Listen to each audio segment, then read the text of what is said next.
saber que o Senhor tem um povo que irá morar contigo ali nos céus, Pai. Tem um povo, ó Deus, que tem procurado em ser, ó Deus, teu representante nessa terra e que ama a tua palavra, Senhor. Ó Deus, como o Senhor tem sido bom conosco. Nós te agradecemos do fundo do nosso coração, Pai. E agora entregamos esses louvores como adoração a Ti, Pai. E pedimos, Senhor Deus, que o Senhor receba. E como também agora vamos meditar na Tua palavra, unja cada palavra. Que seja, Senhor, de ajuda, de incentivo, de ânimo, de conversão. Seja aquilo que cada um aqui precisa, Pai. Em nome do Senhor Jesus Cristo pedimos. Amém. Graças a Deus. Boa tarde, irmãos. Como é bom a gente estar na casa de Deus, né? A gente não consegue mais ser feliz, né, se não tivesse um lugar desse para congregar. No período de 2005, eu fiquei ali em Joinville por causa do meu trabalho. Não tinha uma igreja do companheirismo para a gente congregar, mas que coisa bem contramão era, né? E sente um pouquinho, não segurar vocês de pé e cansar, né? E aí um dia, não sei se eu já contei aqui para vocês, ainda não tinha levado a família, ele estava no domingo em casa, saturado, né, de ficar. Saí caminhar pelo bairro e pensei, vou achar uma igreja para mim ir. Conhecia nada, né? Aí passei na frente de uma que dizia Igreja Metodista Wesleyana, né? E a gente sabe que Wesley pregou a santificação, né? Pensei, vou chegar aí. Mas quando cheguei, fiquei bem desapontado, né? A gente se sente um peixe fora d'água. As pessoas ali, do jeito que você vê lá, aí fora, estava lá dentro. É um mundo, né? Totalmente um mundo. Pessoas, mulheres vestidas como se vestem aqui e adoravam a Deus, né? Mas aquela condição, o mundo ali dentro. Aí eu parei um pouco, eu pensei, eu vou sair daqui antes que o Espírito me pegue aqui dentro, né? Então, nós somos privilegiados, né, em poder aproveitar o momento, né, que temos de estar na casa de Deus, porque é difícil. Quando você vai para um lugar que você não tem os irmãos do companheirismo, da mesma fé, para estar ali, a gente fica perdido. E às vezes, e como nós temos, às vezes não valoriza. Mas é o alimento que nós recebemos, é o que nos fortalece, que nos torna, né, fortes, e para enfrentar a adversidade do dia, da semana. E assim é espiritualmente, né? Nós precisamos aproveitar o momento que temos para alicerçar nossa fé, para que se um dia precisar, né, ficar em algum lugar que não tenha o companheirismo por um pouco de tempo, né, você possa estar firme e estar arraizado, né, porque a gente não sabe do amanhã. Mas enquanto nós tiver a oportunidade de estar onde tem o verdadeiro companheirismo em torno da palavra, nós temos que aproveitar. E sempre quando a pessoa vai fazer uma mudança, tem que pôr tudo na balança, né? Às vezes as crianças são pequenas, o pai às vezes não tem aquela estrutura para fazer os cultos domésticos, para manter eles, e aí se muda para um lugar que não tem companheirismo. Aí ele pode até ter estrutura para manter. E os filhos?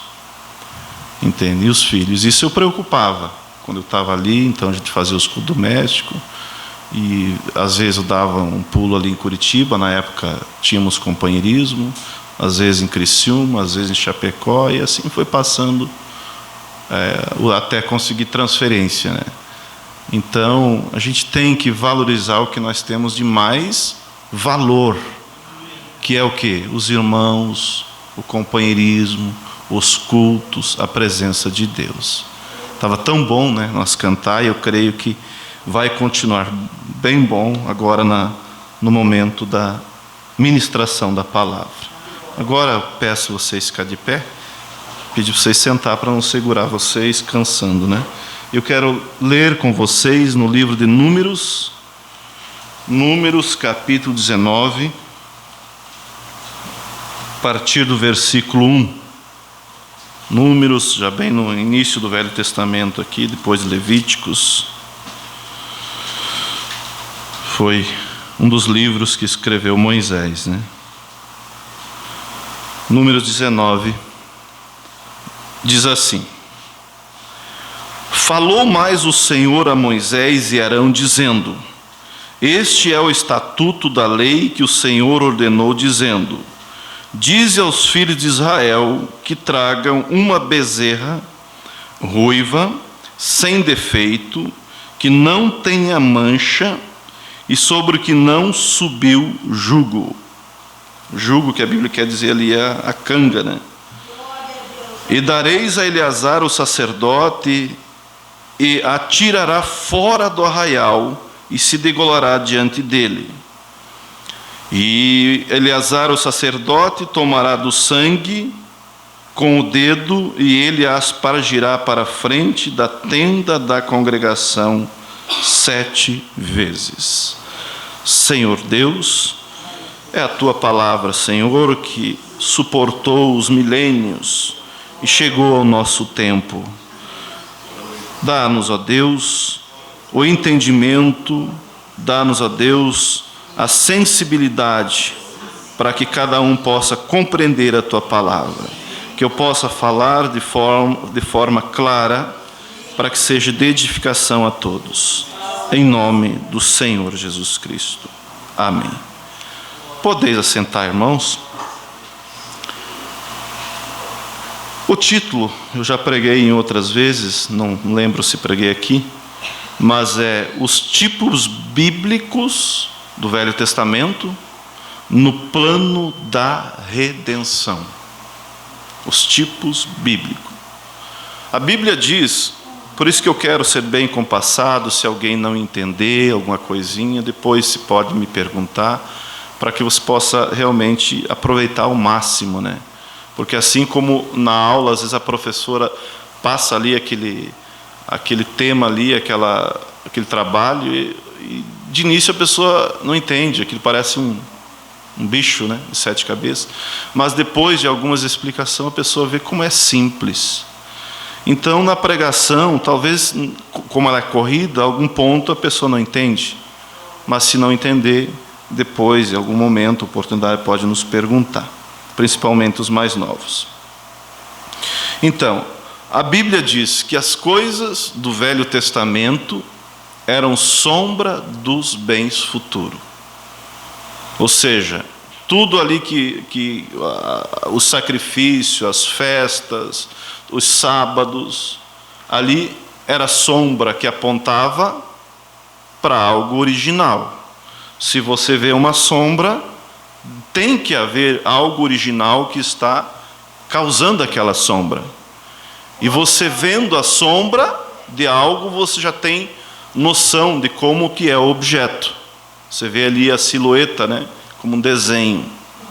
E por todo o Velho Testamento nós vemos os tipos, as sombras, e nós vemos que aquilo apontava para algo.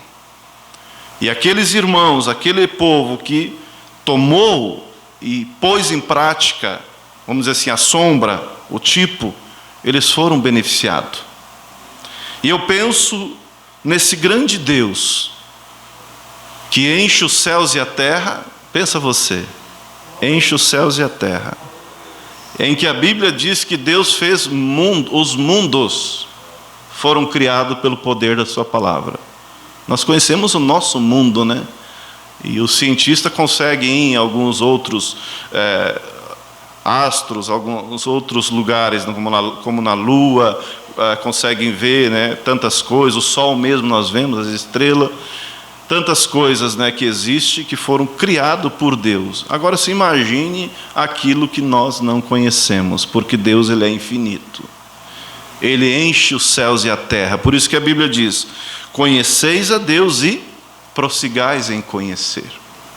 Agora pensa você comigo, esse Deus que é tão grande, que enche os céus e a terra, que não tem princípio de dias, nem fim de dias, em seu grande plano Ele planejou em construir, fazer tudo o que Ele fez, e então fazer o homem à sua imagem e semelhança. Mas Ele sabia que o homem seria enganado por Satanás. Ele sabia também que quando Ele fez os anjos, Ele sabia qual era aqueles que ficariam do lado da palavra, do lado de Deus, e também aqueles que se rebelariam como Satanás e aqueles que o seguiriam. Aí a pessoa pode pensar: mas por que Deus fez isso? É simples. Será que haveria algum prazer em Deus ter um homem ali robotizado, que não tenha livre-arbítrio, poder de decisão, que foi programado para aquilo? Eu acho que não tem sentido nenhum, né? Seria como a gente, vamos aplicar, ter ali o homem, se ele tivesse uma companheira que fosse programada, um robô, sem sentimento, sem poder de decisão, não teria sentido nenhum. Mas Deus, Ele fez o homem, fez os anjos livres. Você escolhe, você decide. Como disse Davi para Salomão: e tu, meu filho Salomão, conheça o Deus de teu pai. Se você buscar, será achado de você. Porém, se você rejeitar, rejeitar-se-á para sempre. Então Deus, no seu plano, quando antes dele criar, quando Ele começou a criar as coisas, Ele sabia de tudo. Ele sabia que haveria um Satanás, Ele sabia que haveria uma serpente no jardim do Éden, que seria usada pelo diabo e derrubaria a raça humana. Então tudo isso fez com que Ele já preparasse um sacrifício de retorno. Por isso que a Bíblia diz que tudo foi feito por Jesus, e sem Ele nada do que foi feito se fez. Jesus é a manifestação do Deus vivo. Jesus veio e se materializou em carne humana há 2000 anos atrás, para morrer por nós. Mas em toda a Bíblia nós vemos Cristo. Nós vemos Cristo através de Melquisedeque, quando encontra com Abraão e deu pão e vinho para Abraão e recebeu o dízimo de Abraão. Nós vemos Cristo em todos os momentos da Bíblia. E Deus, então, sabendo que o homem cairia, seria enganado, Ele já proveu um sacrifício. E esse sacrifício, ele apontava para o original, era uma sombra. Estão entendendo? Ele apontava, como nós lemos aqui na novilha, que Deus falou a Moisés que deveria sacrificar. Ela não podia ter mancha, não poderia ter defeito, ela não poderia ter quebradura. Por quê? Porque Cristo não tem mancha, Cristo não tem defeito, Cristo não tem quebradura. Ali estava um animal, desde lá do Éden até aqui em João Batista, os animais apontavam para Cristo. Foi o plano da redenção. Então, quando Deus colocou o homem na terra, nós sabemos, e ele pecou, e ao pecar ele viu que o pecado gerava o quê? Inimizade entre Deus e o homem. Ele viu que o pecado gera morte. Olha a situação. Você vê um Adão e Eva antes do pecado e um Adão e Eva depois. Antes do pecado não havia preocupação, cabelo não embranquecia, não havia cansaço, não havia, vamos dizer assim, mau humor, né? Aborrecimento, tristeza, cansaço. Mas o homem, nós sabemos, Deus colocou ele na terra para quê? Para compartilhar o seu poder. Como o pai compartilha com o filho, Deus compartilhava o poder. E Adão era o governador. Nós sabemos disso. Ele pôs nome em todos os animais. Ele era o senhor da terra. Se ele não gostasse, vamos dizer assim, daquele pé de macieira ali em determinado lugar, ele tinha o poder da palavra falada, ele podia mudar. Ele podia fazer o que ele quisesse, o poder de Deus estava na mão dele, porque ele era um pequeno Deus. A tristeza ele não sabia o que era, mas ele só sabia o que era como uma criança brincando no jardim de Deus, desfrutando da beleza. Como você larga uma criança, ela brinca, ela não preocupa, ela está ali brincando até cansar ou até dar sono, sorrindo, né, quando tem saúde. Assim você imagina aquele casal como as crianças de Deus.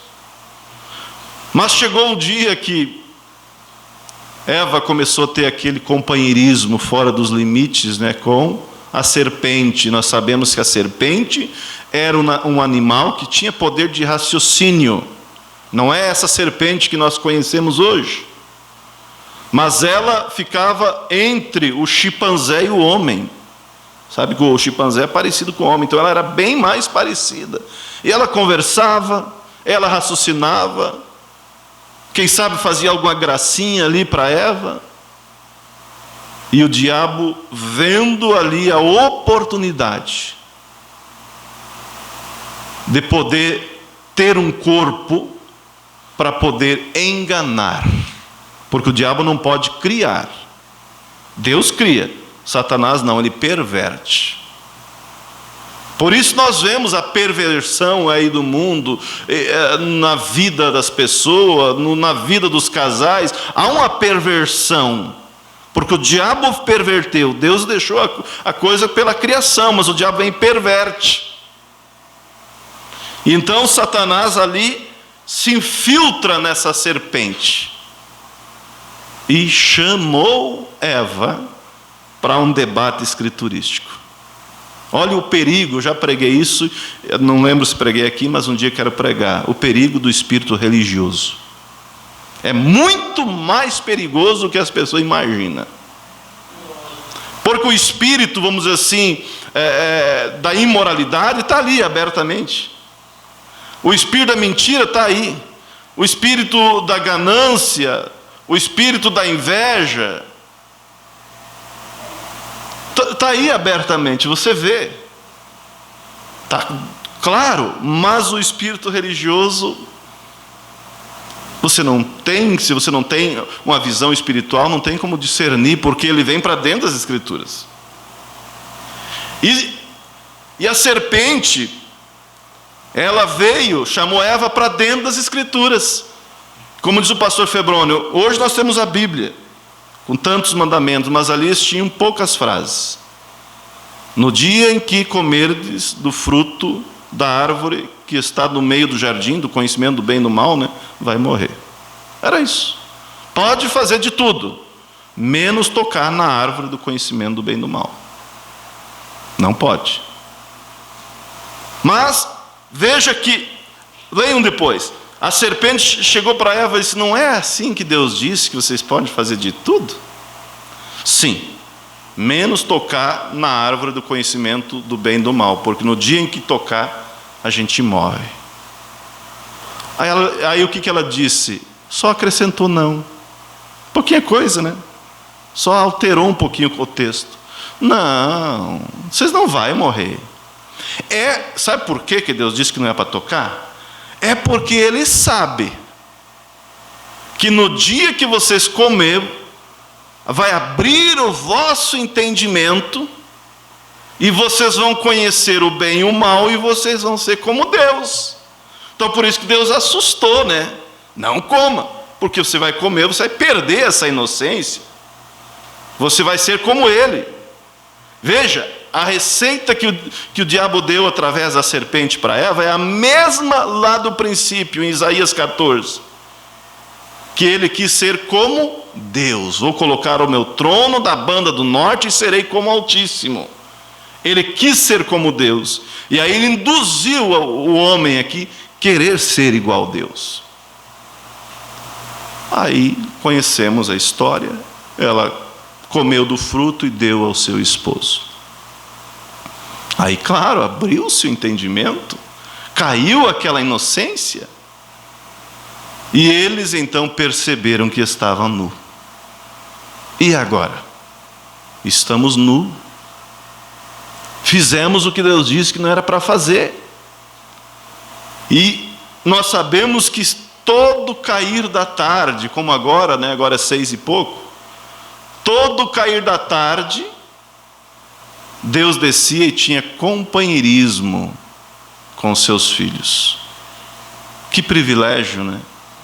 E esse companheirismo foi rompido naquele momento. E eles, sabendo disso, que Deus desceria, então eles foram e se esconderam. Não continuaram no lugar aonde era costumeiro eles estar quando Deus vinha. E então eles fizeram para si uma cobertura de folhas de figueira, para poder então ficar em melhores condições. E como o irmão Brana diz, muitos têm feito coberturas para si. Quer dizer, religiões, denominações, credos, dogmas. Mas quando tiver que encontrar com Deus, essa cobertura, diz o irmão Brana, não dará certo. Seja ela uma cobertura assembleiana, seja ela uma cobertura quadrangular, católica, seja lá o que for. Nada dará certo a não ser a palavra de Deus. Nada dará certo a não ser o sangue de Cristo.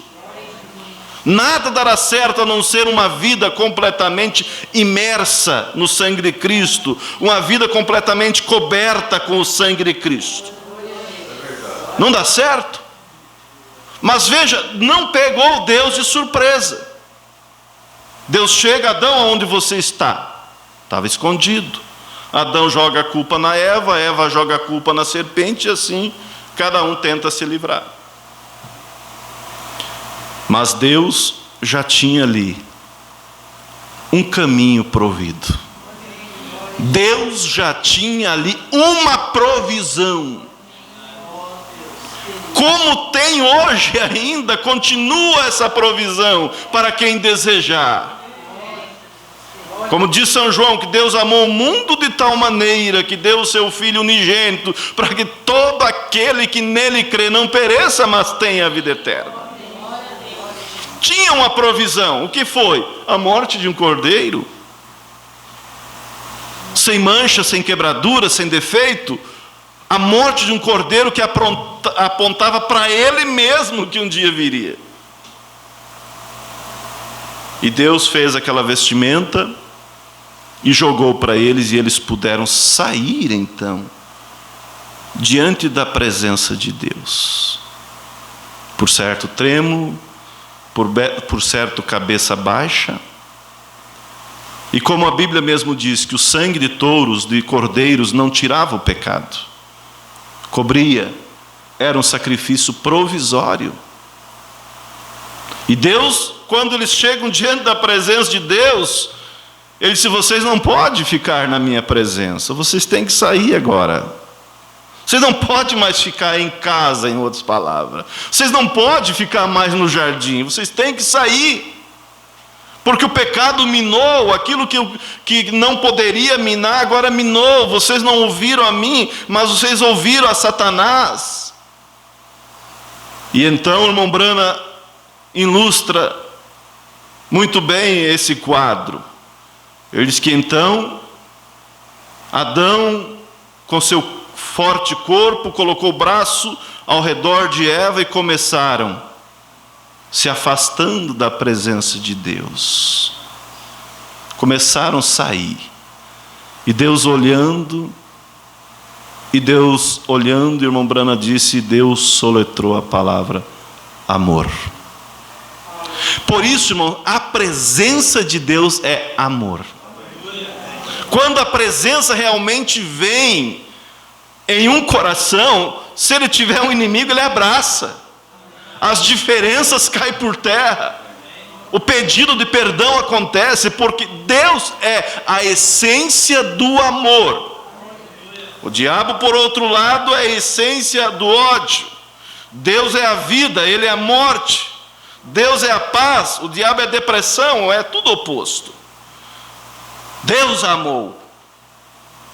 E aí ele disse, ele deu a sentença, para a serpente nesse momento: tu lhes ferirá o calcanhar. Da semente da mulher se levantará um que te ferirá, que você ferirá, o calcanhar, mas da semente da mulher se levantará um que ferirá a cabeça da serpente. Quem era esse que se levantaria um dia, que teria o calcanhar ferido pela serpente, mas em contrapartida esmagaria a cabeça dele? Quem era? Era aquele que todos os tipos bíblicos falavam. Era aquele que esteve com Daniel na cova dos leões. Era aquele que acompanhou Israel na forma da coluna de fogo, na forma da nuvem. Se manifestou, que apareceu para Manoá, e assim nós poderíamos ir vendo tantos tipos. Era Cristo que um dia viria. E os tipos foram desenrolando, os irmãos estão entendendo? Os tipos foram se desenrolando, mas havia uma promessa que se levantaria um, da semente da mulher, que lhe esmagaria a cabeça a serpente. Aí você vê, na sequência, você vê Abel vindo. E por revelação ele fez contato com Deus, ele buscou a Deus e ele compreendeu o que Deus espera de mim, o que Deus requer de mim, o que eu posso fazer para me achegar a Deus. O que eu posso fazer? Quem sabe conversou com Adão? E Adão, quem sabe, disse: olha, o que eu sei é que quando nós pecamos, ele matou um cordeiro e nos vestiu com aquela pele. O que eu posso dizer é que quando nós pecamos, Deus matou o inocente que morreu por nós. Abel entendeu: então é isso que Deus quer? Um cordeiro, sem mancha, sem quebradura, sem nenhuma sarna. E ali foi ele fez o sacrifício. Caim, por sua vez, como sempre nós vamos ver os dois lados, nós sempre vamos ver as duas vinhas crescendo, a de Deus e a de Satanás, o joio e o trigo. Ali estava Caim, que, como São João diz, ou São Pedro, se não me falha a memória, diz que ele era filho do maligno. Mas como todos têm essa tendência de adorar, sente a necessidade de um Deus, ele foi fazer um altar, um culto, um sacrifício, mas eu vou fazer assim. Isso se repete milhões de vezes, em pessoas, em igrejas, em ministério. Nós fazemos assim. Nós não acreditamos em usos e costumes. Deus só quer o coração. Não, essas coisas que Paulo falou aí, não, que Pedro falou, não. Até o que Jesus falou, eles não obedecem. Vou fazer assim, um culto, vou me ajoelhar, vou adorar, e tem que ser assim. Como se Deus não muda, como ele rejeitou o culto de Caim, ele rejeitará o culto que não seja de acordo com a sua vontade. E Deus rejeitou, e isso gerou, nós sabemos, raiva por parte de Caim, que ele era filho do maligno, biológico nós sabemos que ele era filho da serpente, e espiritual filho do maligno, e matou Abel. Tentou, veja o diabo, tentou liquidar com a semente de Deus. Através de Caim agora eu liquido, mato Abel, mas Deus, a Bíblia diz que deu outro em lugar de Abel, que foi Sete, e esse Satanás não matou. E aí nós vamos vendo, irmãos, esses irmãos lá desde o início da criação, vivendo sobre esse sacrifício, que era um plano provisório de Deus. E aqueles que agarravam aquilo, tinham, entende, o seu pecado coberto. Não era tirado, mas pelo menos estava coberto. E aí foi vindo, e aí nós vemos o ponto principal quando chega em Abraão. Ali é um ponto decisivo, que realmente começa a coisa encaminhar para o original. Chega ali em Abraão, e Deus chama e diz: Abraão, saia da tua parentela. Em outras palavras, saia dos teus deuses, dos teus costumes, das tuas maneiras, venha caminhar contigo, que eu vou te abençoar. E em ti, Abraão, serão benditas todas as famílias da terra. Aí você vê Deus preocupando o quê? Com todas as famílias da terra. Abraão, venha caminhar comigo, venha ser limpo, que através de você, Abraão, todas as famílias da terra serão benditas. Que papel importantíssimo Abraão tem no plano da redenção. Abraão vem, Deus promete um filho, mas Deus ama provar os seus filhos, porque Ele sabe que quando Ele te chamou, Ele não se enganou. Embora as ondas chacoalhem um pouco o barco, mas o importante é que Deus está no barco, e na hora certa Ele manda a tempestade parar.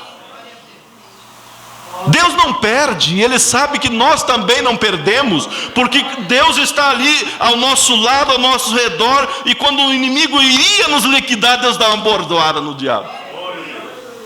E ele tem que voltar decepcionado.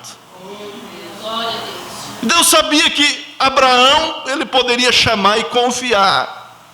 Prometeu um filho, e ele saiu, quem sabe, pensando que logo já ia vir. Se ele vai me dar um filho, tem que ser agora, já tenho 70. Sara já tem 65. Não veio no primeiro ano, não veio no segundo ano.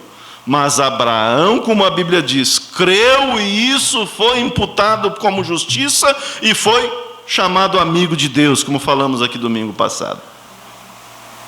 Abraão continuou crendo, Abraão continuou olhando para aquele que o chamou. E é isso que nós precisamos, enquanto vivermos aqui, continuar olhando para aquele que nos chamou. Embora as lutas venham, mas nós sabemos que nós vamos sair lá na frente mais forte ainda. Mais forte ainda. Com músculo mais forte, porque nós lutamos. E é isso que eu tenho pedido, sabe? Quando eu vejo alguém passando por dificuldade, eu digo, você vai sair mais forte ainda. Nós sabemos, e eu como irmão, a gente sofreu junto com o pastor Daniel. Aquelas feridinhas que saíam não era vírus como pensava, era devido ao tamanho do estresse. O tamanho da tensão nervosa se esgotou, não descansou como deveria, mas nós sabíamos que chegava a hora que Deus ia estar fortalecendo, está melhor. Está viajando, claro, mas eu perguntei para minha irmã como ele está. Ela falou, está bem melhor. Ele falou que hoje ele conseguiu descansar de dia, né, tirar um sono, né, coisa que há muitos anos não conseguia. Então, Deus está ali, compreende, às vezes para nos ensinar. Tira um pouco o pé. Não queira puxar tudo para cima de você, que vai estourar. Experiência que acumula para depois ajudar outros. Experiência que acumula para às vezes entender os outros. Isso às vezes precisa passar. Eu ouvi de um pastor, acho que foi numa reunião de pastores, se não me engano, ou foi num culto que ele pregou, acho um culto, que ele pensava na cabeça dele, depressão, isso é coisa da cabeça. Em outras palavras, né? Que coisa de depressão, né? Não tem nada a ver. E aí foi orar por alguém que estava com depressão. E por certo com esse pensamento. Mas pense qual o sentimento que ele teve quando foi orar por essa pessoa, pensando que é coisa da cabeça. Mas quando ele saiu dali, a coisa pegou. A coisa pegou, aquela tristeza e não queria mais sair de casa. Eu não lembro se ficou por 3 dias, e aquela depressão aí, ele entendeu. Senhor, tenha misericórdia de mim, agora eu entendo. Agora eu compreendo, Senhor. Me perdoe por ter julgado mal. Então, tudo que acontece na vida do cristão não é por acaso. Deus permite, quer dizer, para você te estruturar e às vezes poder ajudar outros, não é? E Abraão foi provado, mas foi aprovado, porque daquela descendência Deus estava preparando um homem que traria uma descendência que viria após ele, que traria o Messias, que todas as famílias da terra seriam benditas, abençoadas, bem-aventuradas através de Cristo.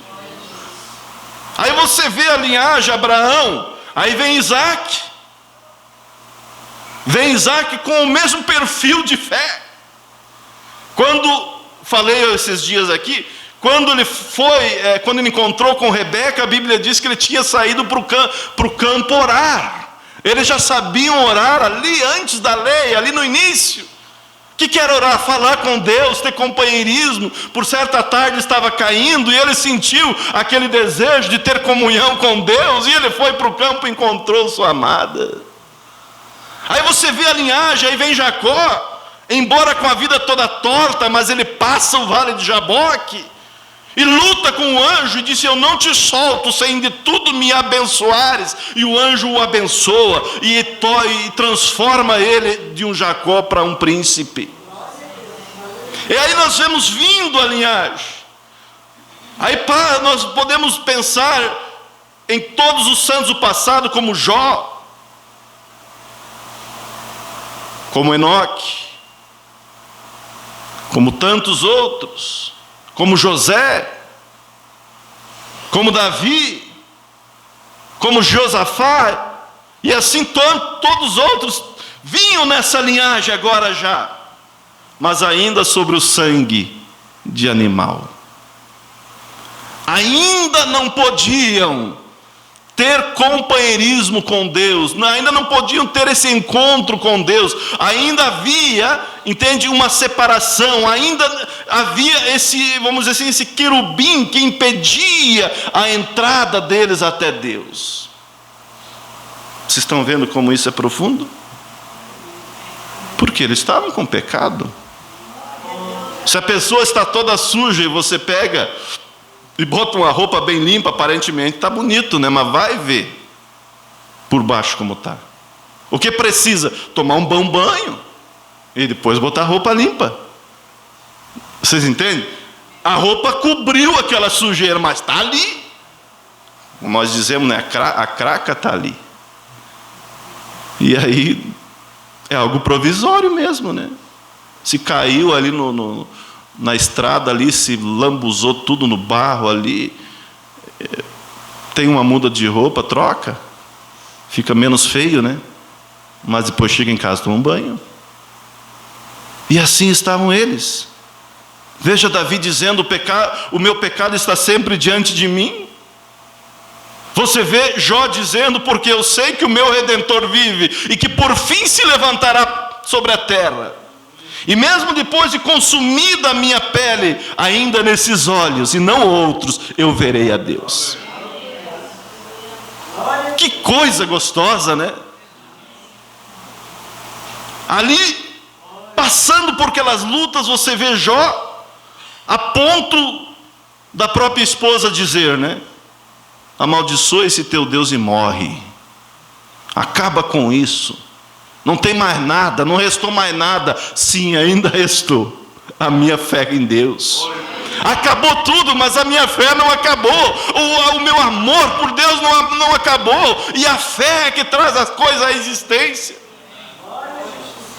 Por isso ele disse: quem me dera que as minhas palavras se escrevessem num livro e com pena de ferro fosse esculpido na rocha, porque eu sei que o meu Redentor vive e que por fim se levantará sobre a terra. E lá você vê Jó fazendo sacrifício por si. Lá você vê Jó fazendo sacrifício por seus filhos. Aí você vê como tem valor a tua oração pelos teus filhos. Se tinha valor lá, tem valor aqui ainda. Se valia no Velho Testamento, vale no Novo Testamento. Oh. Embora, quem sabe, meus filhos pecaram e oferecia sacrifício. Mas foi vindo essa linhagem, foi vindo esses grandes homens, deixando marcas, deixando escrito, deixando história. E como eu sempre digo, nós também estamos deixando história. Nós também estamos deixando algo permanente que o tempo não vai apagar. E o diabo sabia que tinha uma promessa. Aí se levantar um aí que ele diz que vai esmagar a minha cabeça. Quem será que é? Deu uma olhada em José, parecia tanto que era, né? Tipo da perfeição. Tipo, não era perfeição, o tipo. Mas teve um arranhão, né? Quando pediu para o seu pai mentir. Mas Jacó, tipo da graça, cobriu o arranhão. Os tipos não falham. O irmão Brana fala muito isso na mensagem Cristo. E ele rodeava. Enoque parecia, mas não era. Jó parecia, mas não era. Não era semente, não era aquele que esmagaria a cabeça dele, mas um dia chegou um. Que coisa gloriosa! Por isso que nós amamos esse Jesus. Entende? Que é algo, quer dizer, algo mais importante de tudo na nossa vida é Jesus. Pode você voltar a tua mente a 2000 anos atrás e olhar esses velhos heróis do passado que viveram sob o sangue de animal, sob os tipos, mas mesmo assim agarraram ali e ficaram crendo. Como Jó disse: o meu Redentor vive e se levantará um dia sobre a terra. E esses olhos aqui, não outro verão. Embora os vermes consumam a minha pele, pode ser que eu morra esse corpo, mas ainda eu vejo. E aí tudo começa a indicar, né? E o diabo já fica com a atenção redobrada, né? Já vem João Batista e já vem Jesus. E como disse João Batista: eu não o conheço, mas aquele que me mandou batizar disse que sobre aquele que eu ver o Espírito Santo descer, é ele. Ele já está no meio de vocês, ele está por aí. Por isso, vamos batizar. Vamos batizar com o batismo do arrependimento. Vamos nos preparar, porque ele está aí. Ele está por aí, eu não sei aonde. E hoje nós vivemos um momento decisivo, como eles viveram, só que muito mais decisivo. Porque o nosso João Batista já veio, o William Brana já veio e trouxe uma mensagem de restauração. E Deus se manifestou. Então ele também está por aí. Ele está vindo, e uma hora dessa ele vem para nos raptar, para nos levar para a glória, para nos levar para 3 anos e meio de festa nas bodas do Cordeiro. As coisas vão acontecendo e a uma hora dessa vai chegar. E ali estava João Batista, e de repente, quando ele viu aquele homem pequeno, simples, magro, como Isaías profetizou, sem aparência, nem beleza nenhuma havia, nem aparência, ele olhou e viu o sinal, o Espírito Santo. Esse mesmo Espírito Santo que nós servimos, que nós recebemos, é o mesmo Deus que desceu ali. Aí João Batista disse: eis aí o Cordeiro de Deus, o Cordeiro de Deus que tira o pecado do mundo. Não que cobre, mas que tira.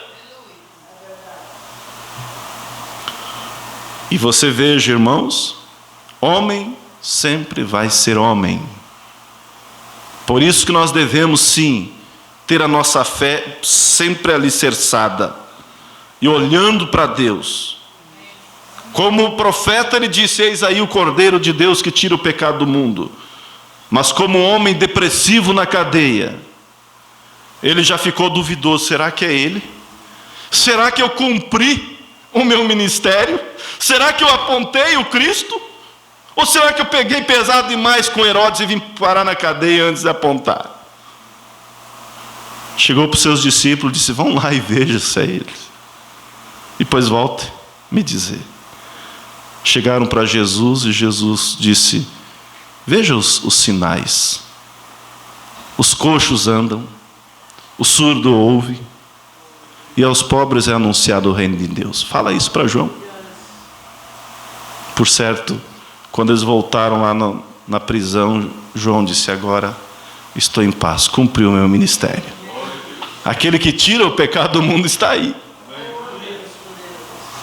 Os tipos não falham e mostram para nós o original. E quando o diabo pensou que tinha acabado com a semente da mulher, ele morreu, ele expirou. Quando a semente da mulher estava no barco dormindo, o diabo veio e insultou a tempestade para que ele pudesse afogá-lo, mas não tinha problema, ele tinha domínio sobre a tempestade. Ele se levantou e disse: mar aquieta, vento acalma, e o mar e o vento lhe obedeceram. E eu posso imaginar, irmão, como esse nosso Deus é grande.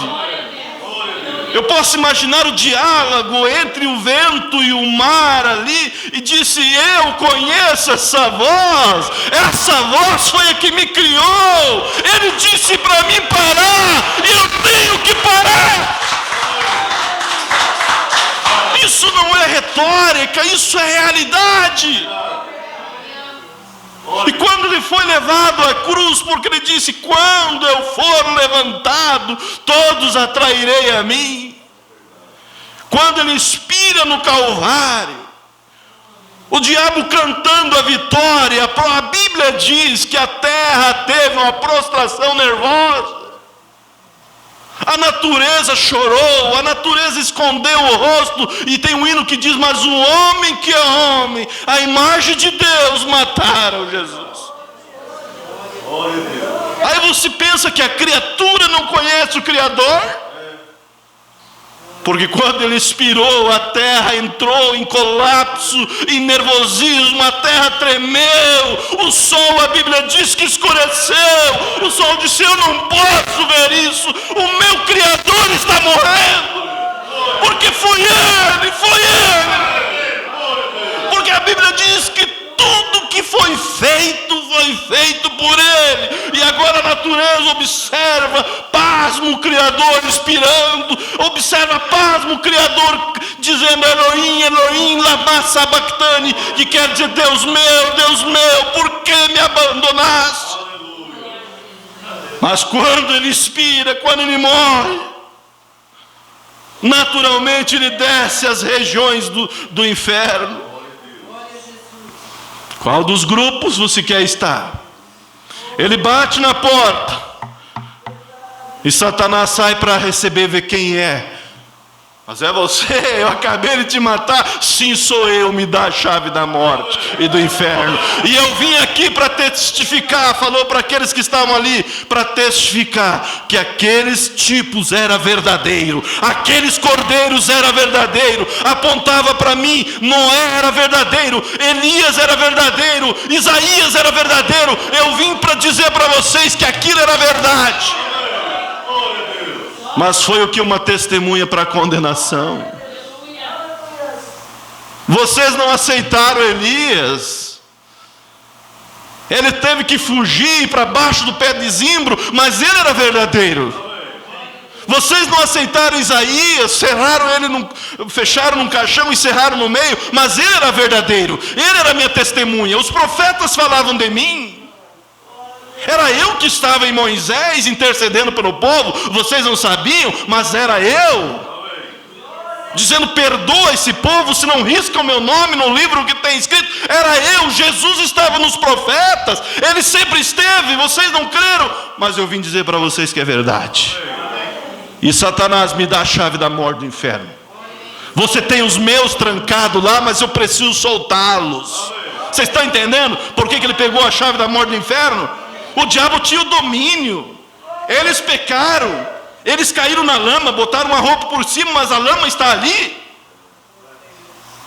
Eles iam para um paraíso imperfeito, aonde a feiticeira de Endor pôde chamar Samuel.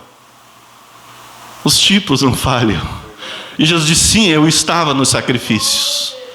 Eu estava no sacrifício de Abel, eu estava no sacrifício de Abraão, eu estava no sacrifício de Davi e tantos outros, de Noé, eu estava ali, vocês não creram? Então eu vim testificar, e dali ele sai com a chave, já com alegria, uma formosura no seu rosto, e diz, eu vou em busca dos meus.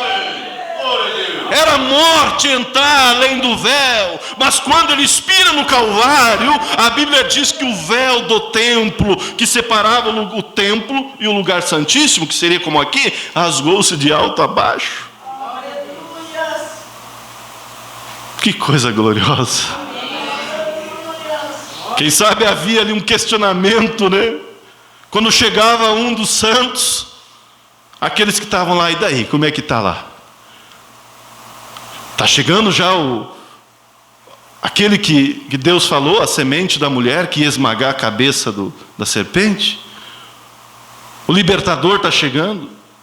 Já tem Abraão, já se levantou lá e está vindo uma linhagem ali. Isaac, quando chega Isaac, Deus tinha pedido para meu pai me oferecer em sacrifício, mas Deus proveu um cordeiro que morreu em meu lugar, a coisa está encaminhando. E aí foi indo, de repente quando vê, chega Lázaro lá. Tudo bem por aí? E aí, como é que está lá Lázaro? Olha, que coisa gostosa, né?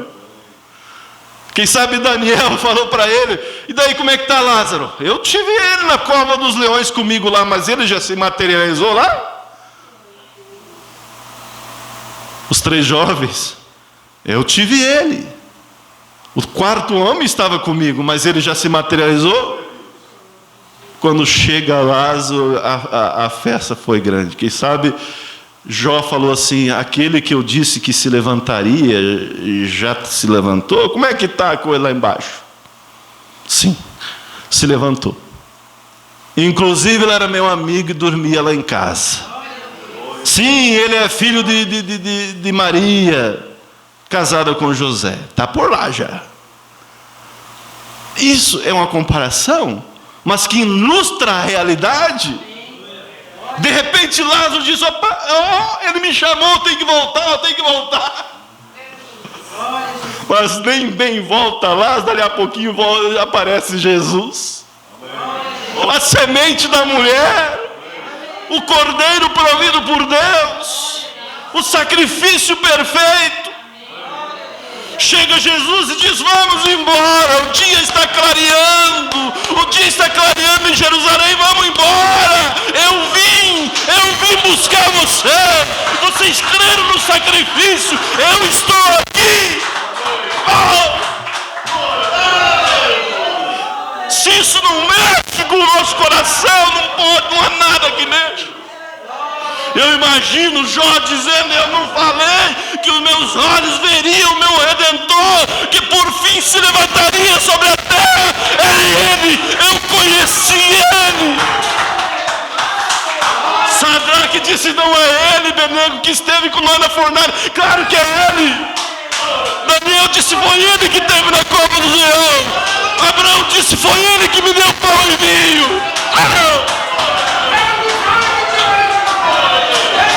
E aquilo que eles criam tornou-se materialidade. disse: vamos embora. Vamos embora. Mas quem sabe Abraão disse: Senhor, eu posso dar uma olhada na cidade? Eu posso olhar como está a minha cidade?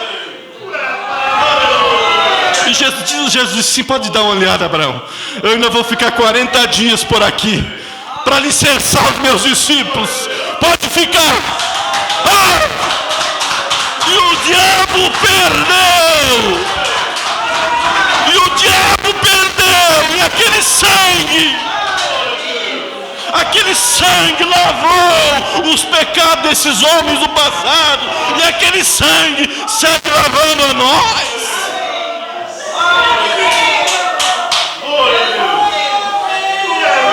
Que dia memorável foi para eles quando a fé deles tornou-se materialidade. E um dia desse a nossa fé se tornará materialidade. Um dia isso que nós cremos se tornará realidade. Por isso que a Bíblia diz que nunca subiu ao coração do homem, nunca ninguém viu, nem pensou, nem ouviu as coisas que estão preparadas para aqueles que temem a Deus. E você olhará para trás e dirá: Deus, mundo, eu sabia que Ele estava me esperando, eu sabia que eu não tinha crido em vão, eu sabia que o sangue de Cristo era real.